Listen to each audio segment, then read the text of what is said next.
मां अंशवाहिनी क्लासेस में आप सभी का स्वागत है। आज हम आप सभी को अवतल दर्पण द्वारा प्रतिबिंब के बनने में थर्ड हमारी पॉइंट है जो कि मोस्ट इंपॉर्टेंट है एग्जाम की दृष्टि से, ये है कि जब वस्तु वक्रता केंद्र C पर हो। अब हम वस्तु को पहले अनंत पे लेके गए थे, फिर उसके बाद अनंत और वक्रता केंद्र के बीच में लाए थे। अब हमारी वस्तु कहाँ पे रहेगी? वक्रता केंद्र पर। मान लीजिए हम यहाँ पे दिखा दिए हैं वस्तु, यहाँ पे क्या है? वस्तु दिखा दिए, ये हमारी हो गई वस्तु। वस्तु की स्थिति जब वक्रता केंद्र पर होगी तो प्रतिबिंब हमारा कहाँ बनेगा, कैसा बनेगा, इसके बारे में लिखना है। अब देखिए, अगर ये वस्तु है, मुख्य अक्ष के अगर समांतर कोई प्रकाश किरण लेके जाते हैं, मुख्य अक्ष के समांतर अगर कोई प्रकाश किरण जाएगी तो ये दर्पण से टकराने के बाद क्या हो जाएगी? मुख्य फोकस से होके जाती है। ये आपको इससे पहले वाले वीडियो में बताया गया था, ठीक ना। ये कहाँ से होके जाएगी? फोकस बिंदु से होके जाएगी। अब इसको हम फोकस बिंदु से होके लेके जाते हैं। देखिए, ये फोकस बिंदु से होके जाएगी, ठीक है। उसके बाद अगर फोकस बिंदु से कोई प्रकाश किरण होके जा रही है तो वो कहाँ से होके जाएगी? देखिए, फोकस बिंदु से अगर कोई प्रकाश किरण होके जाती है तो दर्पण से टकराने के बाद, दर्पण से टकराने के बाद क्या हो जाती है? मुख्य अक्ष के समांतर हो जाएगी। कहाँ हो जाती है? मुख्य अक्ष के समांतर हो जाती है, मुख्य अक्ष के समांतर हो जाती है। फिर उसके बाद ये जो हमारा जहाँ पे लाइन कट होता है, यहाँ पे बनता है प्रतिबिंब।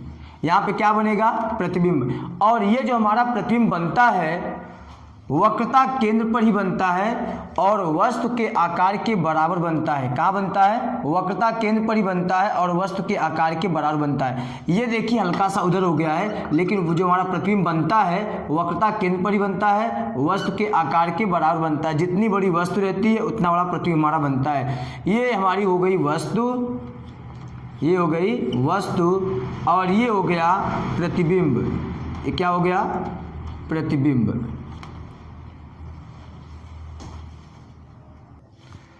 अब देखिए, ये आपतित किरण होगी और ये इधर से गई, फिर उसके बाद वही परावर्तित हुई। तो देखिए, ये परावर्तित किरण हो गई, ये यहाँ चली आई। फिर उसके बाद एक प्रकाश किरण इधर लेके गए थे, ये देखिए आपतित किरण हो गई और उसके बाद ये रिटर्न हो गई इधर, ये परावर्तित किरण हो गई। जहाँ पे दोनों कट किए वहाँ पे क्या बनेगा? वस्तु का प्रतिबिंब बनेगा। अब लिखना है प्रतिबिंब कैसा बना, कहाँ बना, ठीक ना, कितना बड़ा बना, इसके बारे में लिखना है। अब इसमें आपको बताना है, देखिए प्रतिबिंब के बारे में सबसे फर्स्ट पॉइंट है प्रतिबिंब की स्थिति, मतलब प्रतिबिंब कहाँ स्थित है। देखिए, वस्तु हमारी कहाँ स्थित है? वक्रता केंद्र पर। प्रतिबिंब हमारा बना कहाँ? वक्रता केंद्र पर बना। तो आप बोलेंगे प्रतिबिंब की जो हमारी स्थिति होगी, प्रतिबिंब वक्रता केंद्र C पर बनता है। कहाँ बनता है? C पर बनता है। उसके बाद प्रतिबिंब की प्रकृति का मतलब होता है आपको बताना है कि आभासी बन रहा है कि वास्तविक बन रहा है। तो यहाँ पे जो प्रकाश किरण हमारी कट कर रही है वास्तविक में, मतलब वास्तव में कट कर रही है, इसलिए हमारा जो प्रतिबिंब बनेगा क्या बनेगा? वास्तविक बनता है, वास्तविक प्रतिबिंब बनेगा। क्या बनेगा? वास्तविक प्रतिबिंब बनता है, ठीक ना। क्या बनता है? वास्तविक प्रतिबिंब बनता है। फिर उसके बाद थर्ड पॉइंट इसमें आपको लिखना है कि प्रतिबिंब का विन्यास। प्रतिबिंब का विन्यास का मतलब होगा कि आपको बताना है कि ये उल्टा बना या सीधा बना। देखिए, प्रतिबिंब कैसा बना? उल्टा बना है, तो यहाँ पे लिखेंगे उल्टा बनता है। क्या लिखेंगे? उल्टा बनता है, ठीक ना। प्रतिबिंब का आकार, अब देखिए प्रतिबिंब का आकार मतलब ये इसकी लंबाई के बराबर बना या छोटा बना, आपको ये बताना है। तो जो हमारा प्रतिबिंब बनता है वो वक्रता केंद्र पर ही बनता है और ये वस्तु के आकार के बराबर बनता है। ये आपको बहुत ही ज़रूरी याद करना है, क्योंकि एक ही ऐसी कंडीशन होती है जिसमें वस्तु की लंबाई के बराबर हमारी प्रतिबिंब की लंबाई बनती है और जहाँ पर वस्तु रहती है वहीं पर हमारा प्रतिबिंब बनता है। इसलिए प्रतिबिंब का आकार में आप लिखेंगे वस्तु के आकार के बराबर, वस्तु के बराबर बनता है। वस्तु के क्या बनता है? बराबर बनता है, ठीक ना, वस्तु के बराबर बनता है। उसके बाद थर्ड हेडिंग हमारी फोर्थ हेडिंग है। अब 4 पॉइंट है, देखिए 4 पॉइंट क्या है, ये चौथी हमारी कंडीशन है। क्या कंडीशन है, जब वस्तु वक्रता केंद्र C तथा फोकस बिंदु F के बीच में रखी हो। अब वस्तु को हम कहाँ रखेंगे, वक्रता केंद्र और फोकस के बीच में आप कहीं पर रख सकते हैं। देखिए यहाँ पे रखते हैं, मान लीजिए हमारी वस्तु यहाँ पे है, यहाँ पे हमारी क्या हो गई, ये वस्तु हो गई, ये वस्तु हो गई। अब अगर यहाँ से आपतित किरण को भेजते हैं इसके ऊपर से, दर्पण की अगर इस बिंदु पर पड़ेगी तो ये क्या होगी, सेम कंडीशन, परावर्तित होगी, यहाँ पे पड़ी और ये इस बिंदु पर पड़ने के बाद ये कहाँ से होके जाएगी, फोकस बिंदु से होके जाएगी। कहाँ से जाएगी, ये होके जाती है फोकस बिंदु से, फोकस बिंदु से होके जाएगी। उसके बाद अगर फोकस बिंदु से कोई प्रकाश किरण होके जा रही है, फोकस बिंदु से अगर कोई प्रकाश किरण होके जा रही है, देखिए वस्तु से यहाँ से खींचे और ये फोकस बिंदु से होके जा रही है, तो क्या होगा, दर्पण से, दर्पण के इस बिंदु से अगर पड़ेगी तो वो क्या हो जाएगी, यहाँ से परावर्तित होगी और मुख्य अक्ष के समांतर हो जाती है। मुख्य अक्ष के क्या हो जाती है, समांतर हो जाती है। ये देखिए मुख्य अक्ष के समांतर हो जाती है। ये हमारी आपतित किरण है, ये हो गई परावर्तित किरण। ये आपतित किरण थी, यहाँ से परावर्तित किरण हो गई। ये देखिए जहाँ पे ये दोनों किरण कट की वहाँ पे हमारा क्या बनेगा, वस्तु का प्रतिबिंब बनेगा। और ये हमारा क्या है, मुख्य अक्ष है। क्या है, मुख्य अक्ष, कौन सा, ये वाला। यहाँ पे हमारा बनेगा वस्तु का प्रतिबिंब, और वस्तु का प्रतिबिंब हमारा देखिए यहाँ पे बनेगा, ये सी को हटा देते हैं, यहाँ पे ये यहाँ बना, तो जो हमारा प्रतिबिंब बना वक्रता केंद्र से दूर बना, इधर बना। ये हमारा क्या था, वक्रता केंद्र था। ये हमारा क्या हो गया, प्रतिबिंब हो गया। ये क्या बन गया, प्रतिबिंब हो गया। और ये हम क्या लिए थे, वस्तु लिए थे। अगर इसे आप ए भी मान लेते हैं, प्रतिबिंब को आप मान लीजिए A1 और ये B1 या A डैश B डैश, ठीक ना। तो ये हमारा प्रतिबिंब बना। अब आपको लिखना है प्रतिबिंब के बारे में, ठीक ना। क्या लिखना है, प्रतिबिंब के बारे में लिखना है। तो फर्स्ट हेडिंग है इसमें प्रतिबिंब के बारे में, प्रतिबिंब की स्थिति। अब आपको बताना है कि प्रतिबिंब हमारा कहाँ स्थित है। बताइए प्रतिबिंब हमारा कहाँ स्थित है, वक्रता केंद्र से दूर ना, वक्रता केंद्र से दूर। तो आप लिखेंगे वक्रता केंद्र, वक्रता केंद्र C से दूर, वक्रता केंद्र से दूर। उसके बाद प्रतिबिंब की प्रकृति, प्रतिबिंब की प्रकृति में क्या बताते हैं, आभासी बना कि वास्तविक बना। तो यहाँ पे कैसा बना है, वास्तविक बनता है। कैसा बनता है, वास्तविक प्रतिबिंब बनता है। वास्तविक प्रतिबिंब कैसा बनता है, वास्तविक, सॉरी ये प्रतिबिंब रहेगा ना, प्रतिबिंब। फिर उसके बाद प्रतिबिंब का विन्यास, प्रतिबिंब का विन्यास में हम ये बताते हैं कि उल्टा बना कि सीधा बना। बताइए वस्तु ऐसे थी, प्रतिबिंब हमारा ऐसे बना, तो क्या लिखेंगे, उल्टा बनता है। कैसा बनता है, उल्टा बनता है, ठीक है। उसके बाद फोर्थ पॉइंट है प्रतिबिंब का आकार। बताइए प्रतिबिंब का आकार का मतलब, वस्तु हमारी इतनी बड़ी थी और कैसा बना, ये बड़ा बना ना, तो यहाँ पे लिखेंगे बड़ा बनता है। क्या लिखेंगे, बड़ा बनता है, ठीक ना। ये हमारी हो गई फोर्थ कंडीशन। अब फिफ्थ कंडीशन हमारी ये होगी कि जब वस्तु कहाँ पर हो, फोकस बिंदु पर हो। जब वस्तु कहाँ पे हो, फोकस बिंदु पर हो।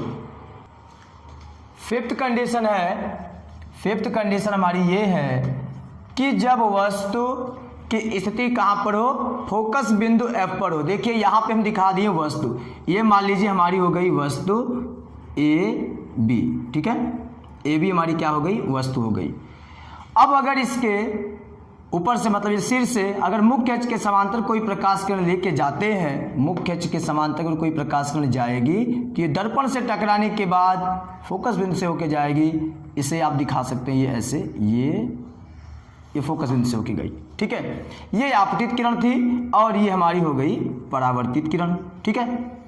अब उसके बाद अगर यहाँ से कोई प्रकाश की किरण जाए और वो इस तरीके से जाए कि यहाँ से मतलब वो वक्रता केंद्र वाली लाइन पे पड़े।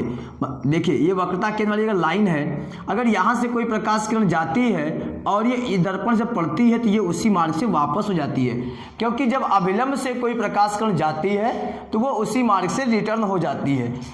अब अगर हम यहाँ से अविलंब ये वक्रता केंद्र